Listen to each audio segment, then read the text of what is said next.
Yeah, but I think it has to be, it's changed. Faye, do you want the door closed or do you want it open? I don't hear much noise out there. I'd leave it open in case Okay. anybody does come. Okay.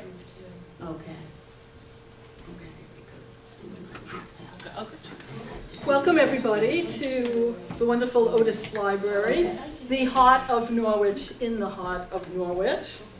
The event today is part of a month I organized with the library called Harris Sisters Month to celebrate two of Norwich's most formidable, interesting, significant, and relatively unsung heroes.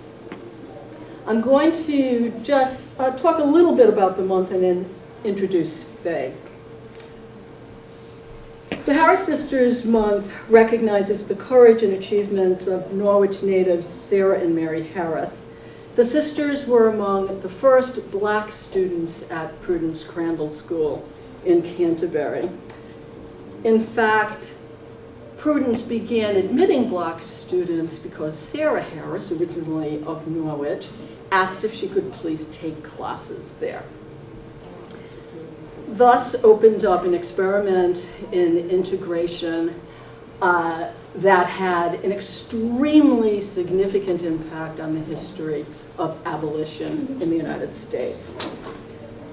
The consequences, the withdrawal of the white students, Prudence's establishment of an all-black girls' academy in 1833, the violence and harassment that led to the closing of the school the following year in 1834, the 1833 passage of Connecticut's notorious Black Law, which prohibited black students from out of Connecticut from coming into Connecticut for an education. It was repealed several years later.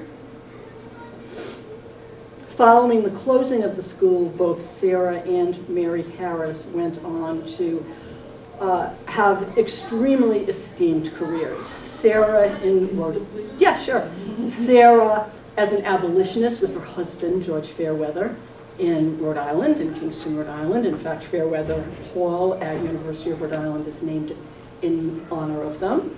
Mary with her husband, George Culliman, one of the first black graduates of Dartmouth College, went on to establish careers as educators for black students in Louisiana. The legacy is significant. The story is not told often enough. This month represents and illustrates Otis Library's commitment to serving everyone in the Norwich area and to telling stories that are extremely important and not told enough. The month celebrates the Harris Sisters' legacy, but it's not just about the Harris Sisters, although we had a terrific presentation by Professor Jennifer Reising of San Jose State University last week about the Harris Sisters. That's her field of research right now, the students. The month also celebrates student experience, student talent, and the connection between education and liberation. I had asked wonderful Faye Ringel, a scholar in Norwich, if she would do a presentation on Lydia Huntley Sigourney, one of Norwich's daughters. So I want to talk a little bit about Faye, and then Faye will begin her presentation. Faye Ringel retired in 2009 from her position as Professor of Humanities at the U.S. Coast Guard Academy. She was named Professor Emerita in 2010. She is the author of New England's Gothic Literature, Email in 1995, and numerous essays. A frequent presenter at Otis and other Eastern Connecticut libraries, and a, what she calls in quotes, serial volunteer in Norwich at the Visitor Center and Norwich Arts Center. Faye is also an extremely talented musician who sings and plays piano with the klezmer band Klezmenschen and performs cabaret with the Chelsea Players. Thank you very much for coming. Faye, come on up. So I'm to start out with the lights off to just a few images. We can pretend that they're magic lantern slides if this were the 19th century. And then I'm going to bring the lights up and be able to have a more face-to-face experience. And I first want to start with a shout out to Alana Sherman, who organized all of this and who has just done so many great things for Norwich and Norwich history. So thanks, Alana, and thanks for inviting me. And I agree that Sarah Harris of Norwich should be studied as a foremother of school integration in the United States, right next to Prudence Crandall as a state heroine. So today we're going to learn about a great woman who, like the prophets of the Bible, has not been sufficiently celebrated here in her birthplace, Lydia Huntley Sigourney, accent on the first syllable. Most famous in her time as a poet, she considered herself foremost a teacher, and particularly a teacher of girls, including those who had been denied access to education, which is our month's theme, African Americans, Native Americans, and the deaf. So, can I have the first one after this? This kind of thing. There you go. All right. She was brought up at 380 Washington Street in what's called the Olmsted Lathrop Gilman House. It was run for a while as the Lathrop Manor B&B. Her patron was known as Madame Lathrop, Jerusha Lathrop, the widow of Dr. Daniel Lathrop, familiar to some of us as the donor of the school where the visitor center now is, and that's where Lydia Huntley spent her formative years. This house has just so much history that we really need to export it. You know? There is so many amazing things in that house. When I say she was raised here, her father was a handyman gardener, and that's her connection to the house. The next one. This is the East District School, literally across the street, owned now by the Norwich Historical Society, finally being restored. Lydia, attended classes here, which were co-ed, and this is, considering she was born in 1791, this is pretty amazing. And the next one. For those who know Broadway, this is at the corner of Huntington Place, across from the Little Park, which was called back then the Little Park, by the way. And it was the Captain Zebulon Burnham House and it became the site of the school that she kept for girls, which I'll be talking about later on. Here, she and her friend Nancy Maria Hyde, who was the daughter of Norwich's mayor at that time, ran a school. There may have been as many as 2 other locations, which are not marked, and I haven't tracked them down for pictures. So, can you see the plaque? You can just kind of see it in the blur in the front. There is a plaque. You can go and read it. It didn't exist when I was growing up, but this one little plaque has several errors in it, including misidentifying Nancy Maria Hyde, and worst of all, saying that Lydia and her school moved to Hartford when she married Charles Sigourney in 1819. All evidence shows that she left Norwich for Hartford in 1814, after the end of her school, which I'll be talking about more, and the swift end of the Sunday school that she was running for young African American children. Why? A mystery. Lydia was either invited or whatever to Hartford by her patron, Daniel Wadsworth, founder of the Wadsworth Athenaeum, who helped her open the Hartford School, which she closed when she married Charles Sigourney in 1819. So that one error on the plaque manages to erase her Sunday school, which is not mentioned, does not mention why she left Norwich, of course, and erases her success as a woman alone in Hartford. And most of all, there's no mention of her role in deaf education. And if we can have the next one. If you go to Hartford, we get off at not the Sigourney Street exit, but the Asylum Street exit, exit 48 off I-84, and go along Asylum Street to where there's a kind of triangular intersection with Farmington Avenue, you will see this statue of Alice Cogswell. And Alice Cogswell, I'll be talking about a lot today, who was Lydia Huntley at that point, first pupil, deaf pupil. And there is no mention on this statue base of Lydia Huntley Sigourney, of course. But anyway, you can go and see the statue. However, you can look at the next one. This is the portrait bust, of Lydia Sigourney, Alice Cogswell's teacher from 1814 to 1817, that does exist at the American School for the Deaf. It was made in 1842 by the American portrait sculptor Chauncey Bradley Ives. However, it is not prominently displayed. You really have to go looking for it. And lastly, this is an image of her from 1858, exactly like the picture of me that appeared to publicize this. It is not really what she looked like in 1858. But it's a very flattering drawing that was done about 20 years earlier. She was part of the National Portrait Gallery of Distinguished Americans. To give you an idea of just how distinguished she was, this collection of portraits was a kind of gift book, huge illustrated book that people bought to give as gifts. In that edition, she is the only writer profiled alongside generals, politicians, the president of the Bank of America, and the only woman in the book other than Abigail Adams. So that really gives you an idea of how famous she was in 1858. Okay, so lights up. And we can take this down. Could you turn it to, just even turn off the projector. Yeah, maybe. So, when I taught at the Coast Guard Academy, of course, I was used to having to keep the lights up most of the time, or the cadets would fall asleep. Anytime you turn the lights completely off, it was just asking for trouble. They were always so terribly sleep deprived.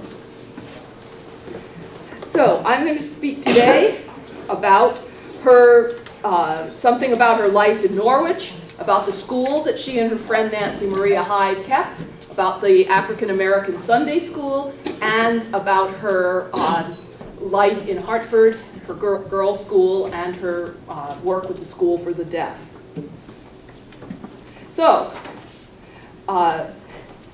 as she wrote, Lydia Sigourney, by then, wrote her autobiography. But it was so unusual for a woman to write an autobiography that she kind of disguised it. She called it Letters of Life. And she wrote it as though she had been asked to write letters to a dear friend reminiscing about her life.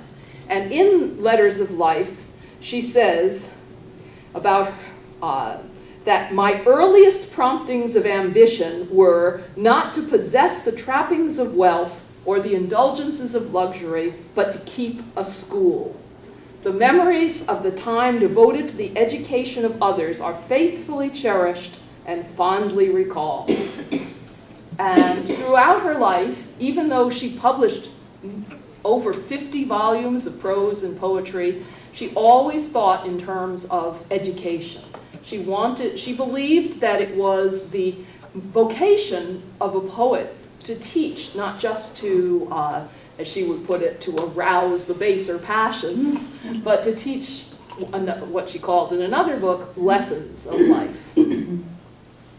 So here she was, growing up in this 17th century house, where, I said, they had so much history. It's the house where Benedict Arnold lived during his apprenticeship as a pharmacist to Dr. Daniel Lathrop.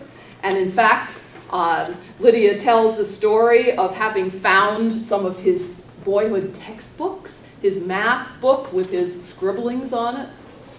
Okay. The property was famed for its gardens, and that was what her father's job was, helping to take care of the gardens. After Mrs. Jerusha Lathrop died, it continued in the Lathrop family. It passed into the Gilman family. In this house lived Daniel Coit Gilman, who became president of Johns Hopkins University. And later on, the writer Charlotte Perkins Gilman, a great favorite of mine whom I've spoken about here, all in that one house. Just a few words from Lydia herself of what it was like. A more moral state of society can scarcely be imagined than that which existed within the bosom of these rocks. That is, between the rocks which you see now at Upper Washington Street and the Meeting House rocks. In this department of the town was the mansion of Madame Lathrop. It raised its broad, dignified front. In front was a court of shorn turf, like the richest velvet, enclosed by a white fence. On each side of the antiquated gate waved the boughs of a spruce, intermingling their foliage and defying the changes of climate. And even now, because the owners of that house gave the land of Lowthorpe Meadows to be kept open, you actually, if you go into the backyard, can get a little bit of a sense of what it was like in the 18th century. So she grew up and she went to school, and from the beginning she was absolutely dedicated to learning. From earliest childhood, she did not understand why girls should not learn mathematics and science and natural science. When she went to open a school, though, she realized that at least at that time, girls were expected to have the refinements. They were expected to know how to paint and embroider and play a little bit on the piano. And so she had never learned those things, but she and her friend Nancy Maria Hyde determined they would go to a girls' finishing school for a year and get that information and then come back and open their own school, which they did. And the curriculum in their own school included both the things she really wanted to teach and in the afternoon, the refinements. So the school that she opened at that Broadway site that I showed you was so successful. The increasing number of scholars, she wrote, made it necessary the second year to provide more spacious accommodations. We therefore obtained a fine large building situated on rather a steep hill, from whence we had a delightful view of the winding Thames and the romantic beauty of its banks. Times have changed a little since 1812. That site was somewhere on School Street, as far as we can tell. So, in those years, first at Broadway and then at School Street, it seemed to be a successful proposition. The students were happy, the parents were paying money, the two teachers were relatively happy. Eventually, the two women, though, Nancy apparently was more easygoing than Lydia. And so Lydia would complain that the girls weren't well disciplined when she would take over. So they did have some differences about as to discipline. It was not easy. As she wrote, our pupils were of different ages and grades of improvement, some indeed older than ourselves. Our course of study was extensive for the times and thorough. We encouraged them to question us on points not well understood. On School Street, they found they had to dismiss classes during the winter, just like today, because the horses could not make it up the hill, and there were no plows in those days. Now, why did the school end? This is a mystery. If you look online, there's a couple of places that just say, well, it's because Nancy Maria Hyde became sick. But she didn't, not for a year after that. She did die young in 1816, but Lydia never says anything about her friend being ill. Well, maybe it was because it was too expensive. We don't know. All we know is parents started to pull their girls out of the school. At this point, it had to close. But why? What was it that happened? Maybe it was in association with the other thing that Lydia began doing during those days. As a volunteer, she began holding Sunday school classes in the Jail Hill neighborhood, which at that time was a large settlement of free African Americans. And she was offering classes that were integrated, and she was offering classes that were, as she put it, of sable hue only. Those were the words she used. And she writes about them several times in her memoir with almost no details, especially since at least one of the accounts she's writing in 1864, 50 years later. So, and at the time, maybe she had correspondence about it, but it's not in the archives of the Connecticut State Historical Society. So this is definitely something that we have to keep investigating, because all we know is from her autobiography, she just describes the class, and everything seems bright and sunny. Yet, the school ends suddenly in 1814. She leaves for Hartford, and no more is said. We do know that others stepped up to take her place in the Jail Hill neighborhood, as those who were here last Saturday heard from Dale Plummer, that the Harris sisters had been educated well in the Norwich schools, and that the Second Congregational Church, which is the church on Church Street that once upon a time was Beth Jacobs Synagogue, that church offered African-American Sunday school classes right into the 1830s and 1840s. But Lydia seems to be the first one to do this. Yeah, did you have a question? No, Or something I can, yeah. And please don't hesitate to interrupt. So Lydia that is, continued to live in Norwich town. And she was walking all the way from Upper Washington Street to Jail Hill. You can imagine what that was like in the winter. They probably had no sidewalks either. No, they had sidewalks. In fact, some of the same sidewalks, they're still there today. If you've ever been on some of the broken up sidewalks of Lower Washington Street. But they did not have plows, and people did not necessarily shovel their sidewalks. So this is all she says about it in another memoir. I procured a large room and opened a gratuitous school twice a week for poor children. My principal object was to impart religious instruction, Sunday schools not having then commenced in our country. Talk about understatement. On her own, there were no Sunday schools, let alone for poor children of any color, so she just said, okay, I have to do this. So she does talk about, one of my favorite classes was of sable hue. My people were obviously grateful for any attention, being most of them quite young. I felt no little pride in their progress. So, and then she just says, well, meanwhile, I was able to reach my dream, which is a school where I might carry out my own ideas of discipline and pursue not solely the culture of intellect, but the education of the heart and life. And if I do turn this into an essay, I think that's going to be my title, The Education of the Heart and Life. So there have been very few biographies of Sigourney beyond the sort of thing that you saw in the portrait gallery, a paragraph kind of thing. The only 20th century biographer of her hated her. I have no idea why someone from Yale would decide to do his dissertation in 1930 on a writer that he despised. And he says in the opening paragraph, we have a copy, it's in the genealogy room.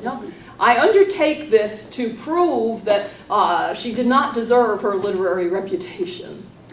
And so he wasn't interested in these things that I've been telling you, so he does not mention any of them at all.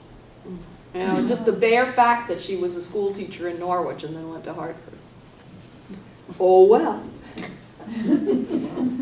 But throughout her life, Sigourney returns to the idea that she had a God-sent vocation to be a teacher. She felt that this was innate in women. In her Letters to Young Ladies, which was not an etiquette book. It's called Letters to Young Ladies, and it was disguised as an etiquette book, and it sold really well in 1838. But when you read it, it's really it's a rhetoric, it's a curriculum of self-improvement, it's a wonderful thing. She writes that the vocation of females is to teach has been laid down as a position which it is impossible to controvert. The remainder of this letter was devoted to refuting arguments from men that women teaching should be restricted to infants in the domestic sphere. So 1838, she's writing this very strong argument. Her dream, though, came true. She really was very lucky. Daniel Wadsworth, a very rich man, as anyone who's looked at the Wadsworth Athenaeum know, was a relative of Jerusha Lathrop. And through her patron in Norwich, Lydia was introduced to Daniel Wadsworth and became a guest in that house. And he, as she put it, he and his lady requested a sight of my journals and said, not only, please come to Hartford, run a school, and we will see that your journals can see publication. Because Lydia had been not only keeping a journal, which have never been published. I don't know what happened to those years of journals. What does exist is the manuscript of the poems. She would write her poems in her journal. And he said, well, nobody's going to want to read what you did every day, but let's pull the poems out of, and the little prose essays you wrote out of that journal, and we'll publish it. So in 1815, he helped her publish Moral Pieces in Prose and Verse. As she puts it, the modest title of my first volume, which comprised 267 pages. But he, Daniel Wadsworth, took the responsibility of finding a publisher, underwriting it, paying to help publish it, even correcting the proof sheets, and was delighted to present me at last a larger pecuniary amount than had been anticipated. As it turned out, this was the first volume of poetry published by a woman under her own name in the United States. And as someone who has taught American literature, I can guarantee you that you will not find this in a textbook of American literature, this little fact. It's just, So, the Dream School opened thanks to the underwriting of Daniel Wadsworth and his wife in Hartford. Finally, she was able to teach mathematics, science, history, and no finer accomplishments or feminine branches. It was a school of 15 to 20 girls. Last week, Professor Ringel talked about how people say that the Prudence Crandall School was not a success because it lasted for such a short time. And she said, which is so true, that education is not measured in length, but in its influence and its effect. Well, Lydia Sigourney's school lasted only from 1814 to 1819, but the girls who were her pupils were so influenced by their time in her school that they continued to hold reunions for the next 45 years. Every year on August 1st, they would have a reunion to honor their teacher, to honor Lydia Sigourney.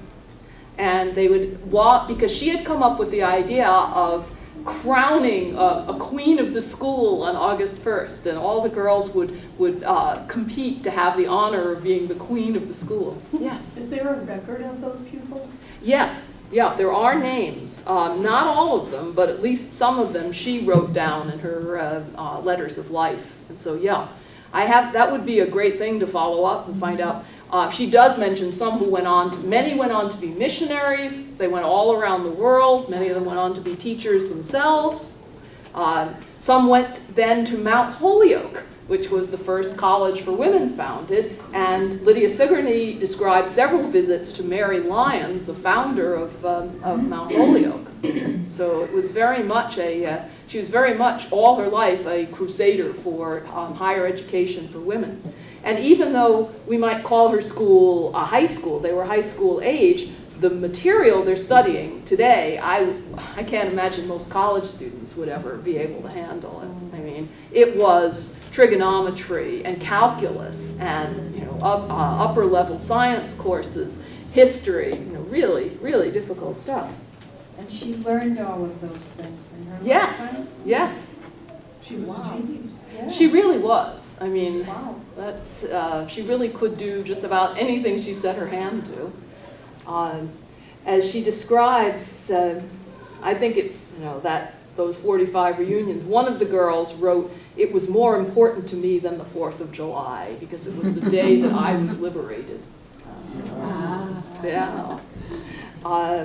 And as Sigourney writes in her old age, "With my whole soul I bless God for those years of diligent effort. I thank him that I was permitted to sustain such a relation to those pure-hearted and affectionate creatures, my students. If I was made an instrument of any good to them, I received tenfold from them and from the sweet toil of being their teacher." So, in the first year that she gathered this school in 1814, one of the girls in her school was deaf. That young girl was named Alice Cogswell. You saw her statue. Her father was a physician, Mason Cogswell, and as far as we can tell, Alice lost her hearing because of German measles. They called it spotted fever when she was 2. So she was prelingually deafened. She had not yet learned to speak. And as far as we can tell, Lydia Huntley at that point was the first person in the United States to teach a prelingually deafened child to read and write. And this is something that she learned on her own. So Mason Cogswell was a doctor, and he really was desperate to do everything that he could for his daughter. And he learned that in France, the Abbé Sicard had founded the first asylum, as they called it, to teach the deaf through hand signs. And so this was what you might call French Sign Language. Right? Yes? Did she use a type of braille? No. She was deaf, not blind. No, Nope, I'll tell you the story yeah, in a minute. So Alice and her father had developed what are called home signs, right? American Sign Language is a standardized language, but many deaf children have what are called home signs that their parents understand them through, or they might have a primitive kind of finger spelling. So Alice came to school with her sister, totally deaf, unable to speak, but with the ability to understand her home signs, so which Lydia quickly picked up and began to develop on her own a more systematic system, even as American Sign Language was just being developed. So this amazing thing is that Dr. Cogswell became convinced that what he needed to do was to go to France, get a teacher who had been trained in the French Sign Language to help him and develop an American Sign Language. And the instrument of this, the great miracle was that there was a local minister named Thomas Gallaudet, who spoke French. So Mason Cogswell and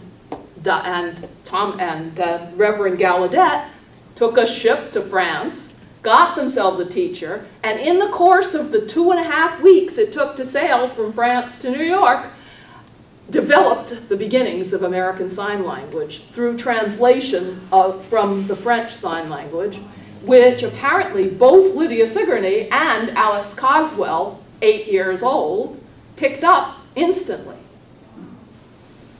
And for 3 years, until the founding of what became the American School for the Deaf, the first institution of deaf education in the United States, it was then called the American Asylum for the Deaf, which is why Asylum Street in Hartford is called Asylum Street, because it was on that street. During those 3 years, Lydia Huntley, not yet married, was Alice Cogswell's primary teacher. And they worked out between them, working from these signs, from finger spelling, and from looking at pictures, because Alice's intelligence must have been through the roof, a system of reading and writing. Now, this is from Letters to My Pupils, which Lydia Sigourney wrote in the 1830s, devotes a whole chapter to the praise of Alice Cogswell. At this point, I should bring in these two amazing deaf women, Edna Edith Sayers and Diana Moore, who are from Gallaudet University, right, named in honor of this same Reverend Gallaudet, who came to Hartford and basically shamed the American School for the Deaf into recognizing Lydia Sigourney's work. And I think, Alana, it was when you saw the exhibition at... I never saw it. You never saw it. So what set you off with that? What brought it to your attention? Just that her, you mean what brought Lydia's contribution to my attention? I was reading about her and saw that, and being active in the disability civil rights movement for many years, it really caught my attention. Yeah. But as far as I know, their book, Mrs. Sigourney of Hartford, Poems and Prose on the Early American Deaf Community, this is the only book that even mentions. I mean, all barely mentioned. What? Did you check the state library? No, that's where I was. The State Library, the Connecticut Historical Society Library. Oh yes, I mean there are manuscripts, and when you start looking, it's not that this was not known in the 19th century. I mean you can find plenty of things on Google Books, but as far as something that you might read now, Trinity College has a barely, maybe 2 lines. Now, thanks to these 2 women, the American School for the Deaf website has this information. And so if you go to the American School for the Deaf website, you can get access to this information. But the 2 of them came from Hartford, to Hartford from Washington, and were just astounded that this information was not more widely known or celebrated at the American School for the Deaf. So this is how they praise Lydia Huntley, that Miss Huntley incorporated Alice into the school day quite effectively. Many a mainstreamed deaf child today, languishing in a large public school with an underqualified interpreter, would envy Alice. Wow. Of course. Yeah. That's always bothered me. My foster mother believed I shouldn't be separated from Excuse me, Faye, could I make one comment? That's interesting. With the passage of the Individuals with Disabilities Education Act in the 1970s, early 80s, and the passage of the Americans with Disabilities Act in 1990, there was a strong thrust toward integrated education. Yes. And there was the danger that deaf students were going to be taken out of specialized educational settings and put in mainstream education where they would have almost nobody to communicate with. Happily, either it didn't occur or it didn't occur for very long, because language is the emblem of deaf culture and deaf identity. And what that would have done, as well-meaning as it was to quote-unquote mainstream people, is completely isolate these students. Yeah.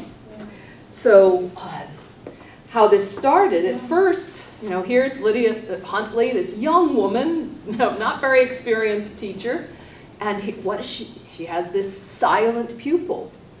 And one day, though, when she realized that when she had learned finger spelling, Lydia, she writes that Alice was so eager that she would stand imploringly by my side, spelling on her slender fingers, "Have you not now something for your little Alice?" And this so inspired her that everything would just go on from there. Some teachers would be like, "Get away from me." No. So, let's see. So at that time, by the time she learned to write overnight and read, but her grammar was, shall we say, still pretty rudimentary, because there wasn't an American Sign Language yet, but there were signs for individual words. And they would make these signs to each other, and then eventually Alice would write them down. And Lydia kept every scrap of paper, although what became of those scraps I don't know, because those aren't in the collection, and transcribed them. And so if you go to Letters to My Pupils, which you can read on Google Books online,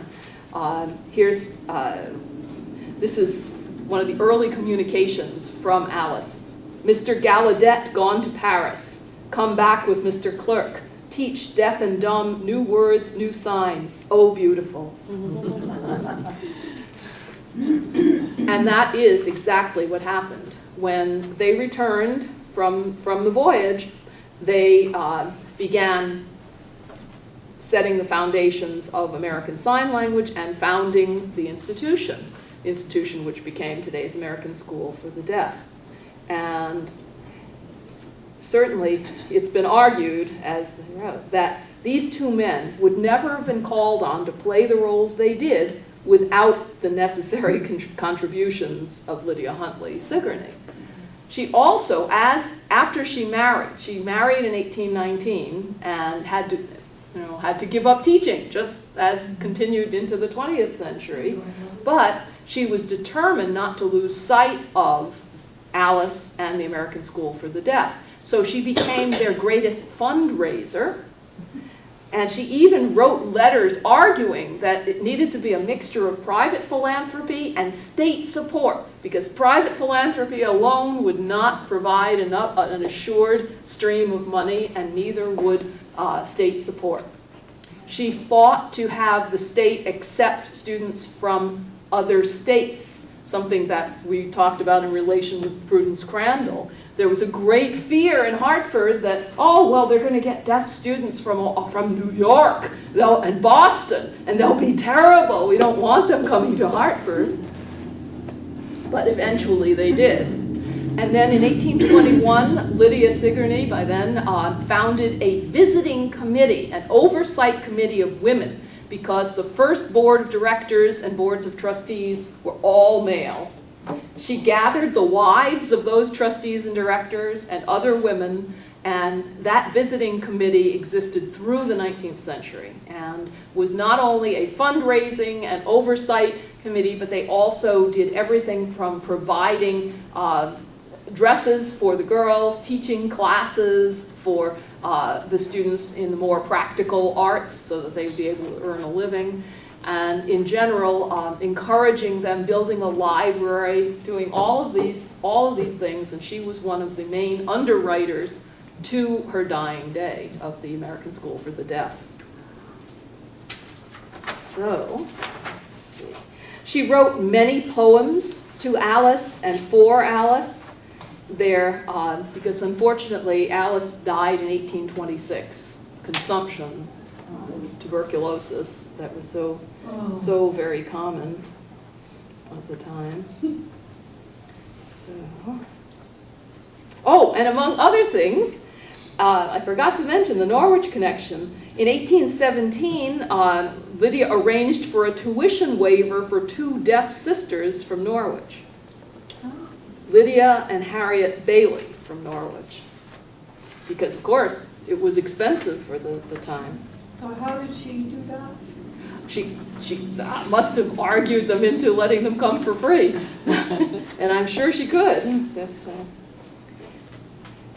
So here's, she wrote this for Alice in 1815. This poem was not published, thanks to Sayers and Moore, who found it in the Gallaudet archives. Dear little girl, whose brow portrays the fairest seal by nature set, whose quick expressive glance displays the bosom's rapture or regret, what though thy sealed lip must still no thought of tenderness convey, well canst thou wake its warmest thrill, and well that warmest thrill repay.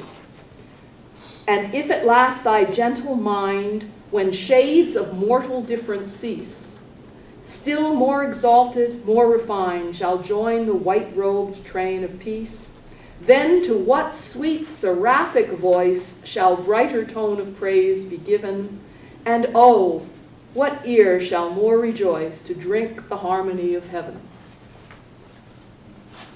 So she wrote that, and then unfortunately she wrote another one that was a memorial poem with that same idea that in heaven she would hear and hear the angels. So, okay. So as I said, she continued involved with what became the American School for the Deaf. There was a letter published in the Hartford Courant in 18 July 1848 describing the reporter's visit to Hartford. He named the two big attractions, the Deaf and Dumb Asylum and Lydia Sigourney. He visits both, but never mentions a link between the two. At the same time, she was writing letters, arguing in print, raising money, and she was an incredible fundraiser among the Hartford and the literary communities for this cause and for the cause, every cause on earth. She too was a serial volunteer. She had a committee set up to aid the Greeks in their fight for independence in the 1820s, the same cause in which Lord Byron died. She had committees for aiding those freed slaves who founded Liberia. She sent money and raised funds and sent books to Liberia, where she was concerned about women's education as well in Liberia. She was very much involved in her whole lifetime a concern for the treatment of Native Americans.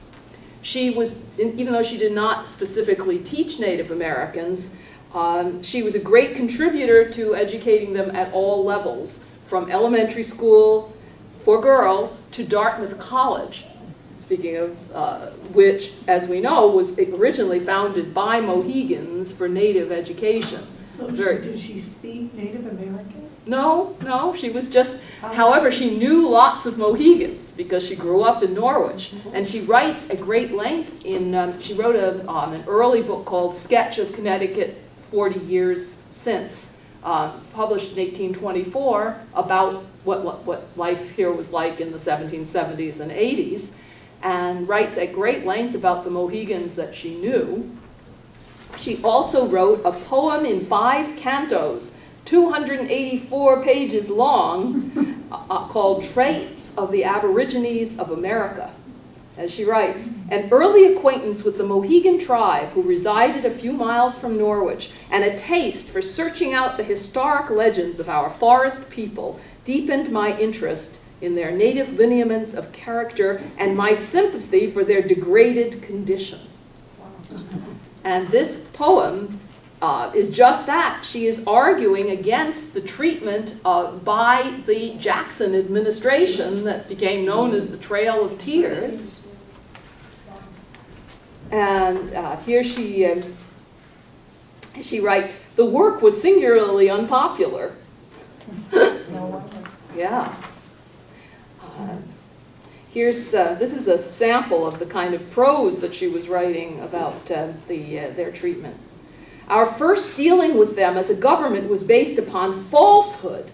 The sale of firewater among them has been unblushing, and the office of Indian agent sought not because it was one of the noblest trusts that could be committed to man, but because a fortune might be realized in a few years.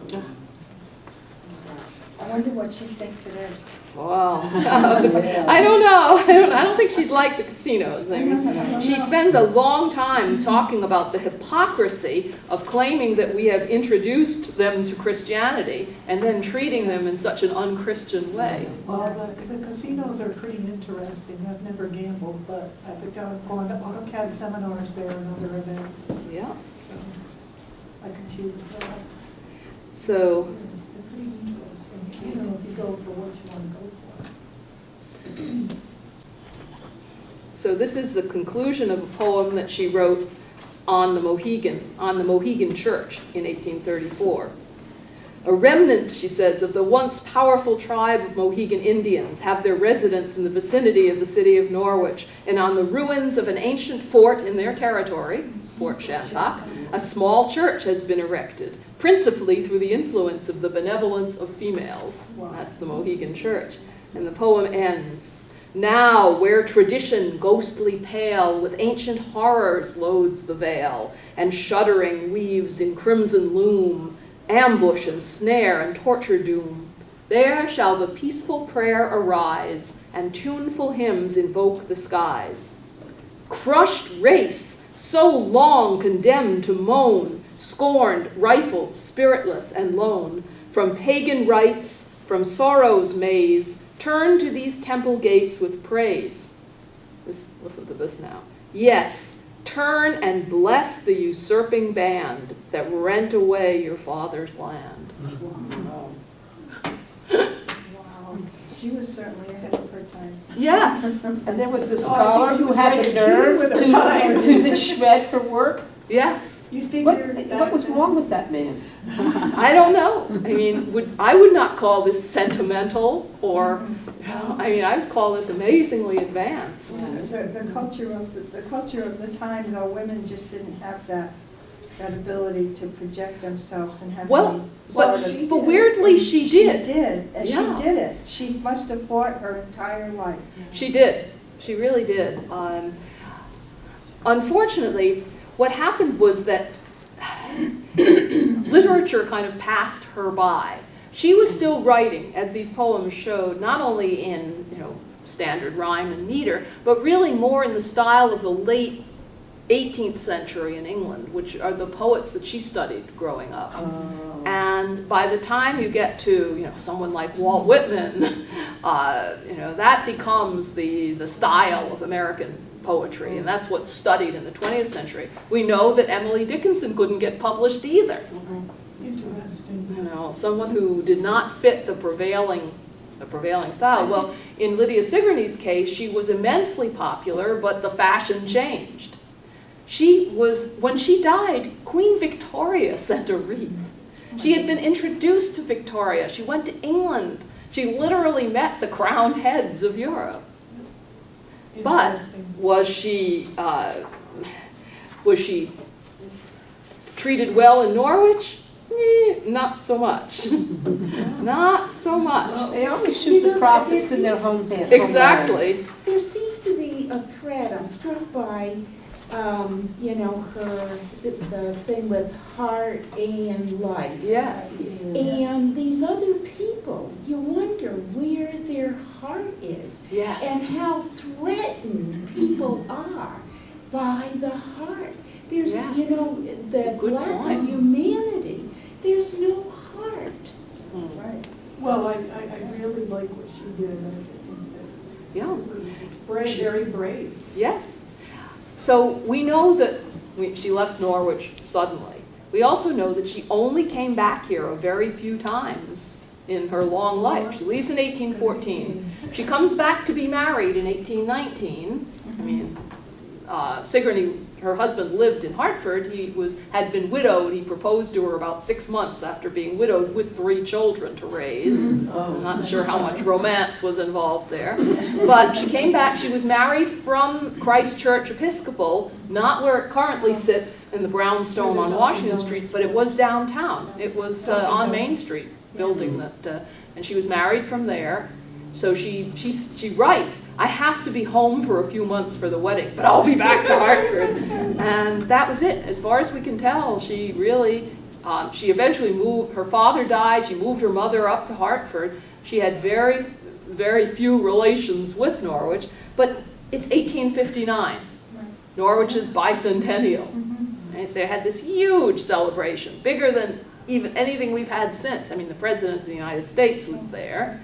And they published a commemorative volume, which was a fabulous thing. You can find copies of it both online and in all libraries.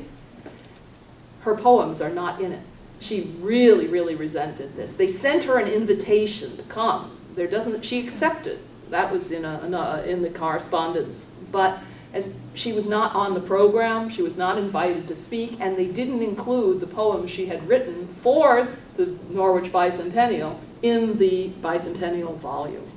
And this really hurt her because when she died 6 years later, one of the last things she wrote in her autobiography is this lament, and she said, some degree of unhappiness has arisen from the marked indifference of my native city, which I have loved almost with the fervor of the ancient Jews for Zion.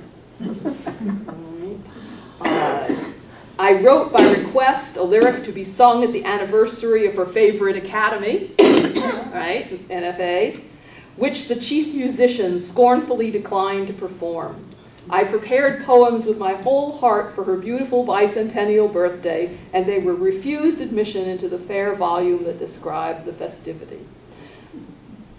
I mention these trifling circumstances not by way of complaint, obviously she is complaining, but simply as facts to prove that I have no other claim to the title of prophet save the absence of honor in my own country.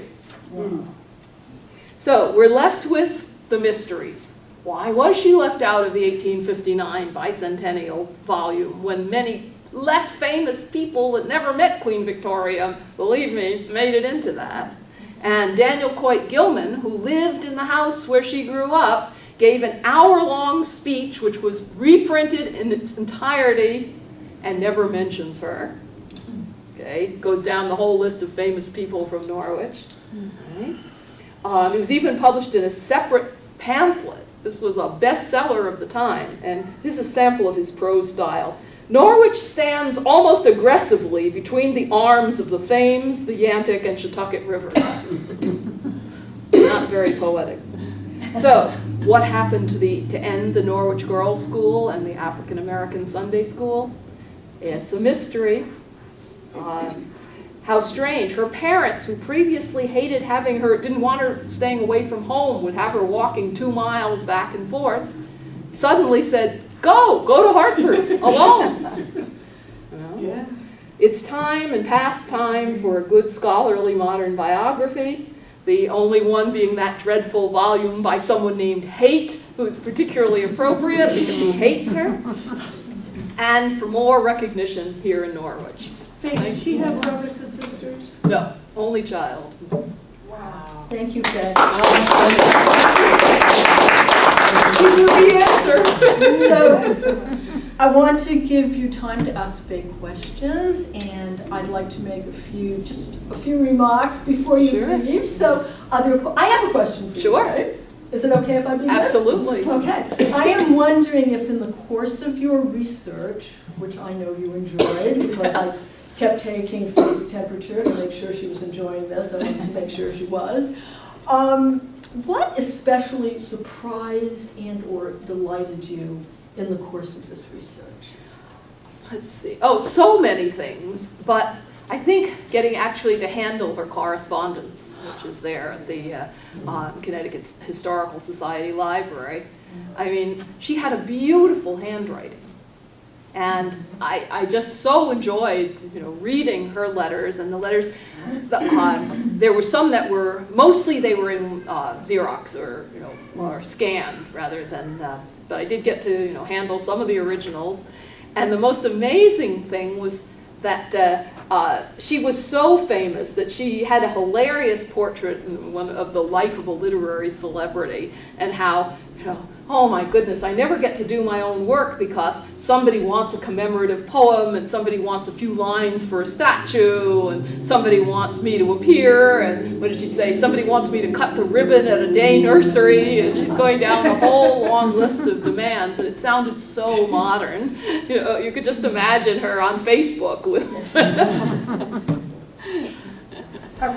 They were still pretty much in wagon wheels back then, right? Yes, Yeah. she was doing all this Yeah. running around the state in stagecoach. In the end of her life, she could take trains. By the end of her life, there was good train service between Hartford and Norwich that doesn't exist today. But in the first part of her life, it was all stagecoaches and wagons.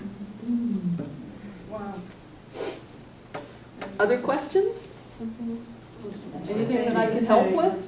Very Yes. Not a question about this, but in the introduction that you gave to Faye, that was very good, but you left out one thing. What?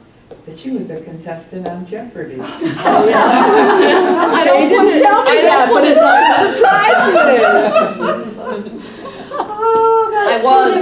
I was a 5-time undefeated champion in 1973. That's interesting. I didn't know that. And fantastic. that's when it was in black and white and filmed in New York with Art Fleming. And then they asked me to come back in 1985 with Alex Trebek on the West Coast. And I did not win that time. But if I had won, I ended up coming in second with 5 times more money than I won as an undefeated champion earlier. But yep, that's true. that's some use for all the unrelated facts. And all the trivia stored up there. Mhm. Excellent. Well, thank you so much. Thank you. Thank for you. coming. Thank you, it's very nice. Thank you. This was just terrific. It was. Thank you. You know, I'd like to end with a few more remarks about Prudence Randall School. The closing of Prudence's school occurred for reasons of safety. The school was denied clean water. There were incidents of harassment and arson. It didn't close because the black students lost interest, or Prudence did. Someone was going to be killed. Yeah. Or many people were going to be killed. These young women and Prudence risked their lives to obtain a quality education. And I wanted to close with 3 sonnets from a wonderful book meant for children or young readers, but valuable to anyone, called Miss Crandall's School for Young Ladies and Little Misses of Color, poems in the sonnet form by Elizabeth Alexander and former Connecticut Poet Laureate Marilyn Nelson.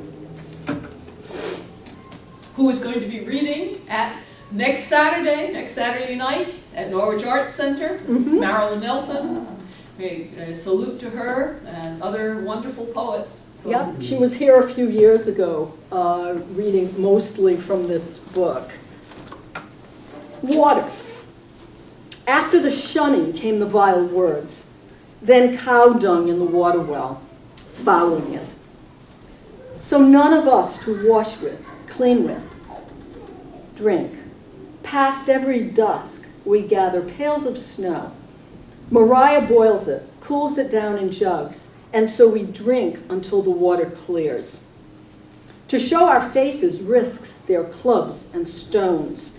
We take our constitutionals inside, 20 girls 2 abreast in line, marching up and down the stairs, round the L and back, all windows wide open for cold, fresh air. We thank God for the house we hide inside. Bless the snow, bless Mariah, Teacher Prue, who talks to God and figures what to do. Hunger. The flour tin has been empty for a month. No one in town will sell us anything. No milk, no flour, no salt, no eggs, no tea. The townsfolk have invented their black laws to drive us out, keep everyone away, so we will stop our learning, leave, or starve. They celebrate their laws with cannon fire. We girls are not accustomed to rough bread, but learn to eat loaves made from stone-ground meal and drink tea from the many weeds Mariah and Sarah discuss and sought. In the cellar summer kitchen, salt pork, sacks of kidney beans, potatoes sprouting eyes will bury in dirt inside and tend. And one more. Remember that these young students never lost their resilience, never. They went on to incredible careers of perseverance and audacity after the school closed in 1834. Cat. Eliza finds the black and white striped cat tethered to the front gate with its throat slit. At first she considers telling no one, finding Frederick's shovel and burying the poor dead wretch in a backyard corner. As her classmates, she has learned to handle what comes as worse and worse comes, like Teacher and every person she has ever known. To keep her hand to the plow, eyes to God. Today, though, this day, this stiff, splayed creature, open-eyed, spilling viscera, is more than Eliza can handle by herself. She runs inside, screams the news. Eliza is 12 years old. The cat is black and white. And remember last week, Jennifer Rysenga had a slide of her own now deceased black and white cat that she felt was like her reminder of that black and white cat. Education is liberation. Liberation is education. That's the theme of this month. That's the theme of the Harris Sisters. That's the theme of Prudence Crandall School. And I hope you will join us next Saturday when NFA students will be reading, possibly playing music, and providing us with the benefit of their sensitivity, their intellect, their learning, and their enthusiasm. Thank you very, very much for coming. And thank you, Faye.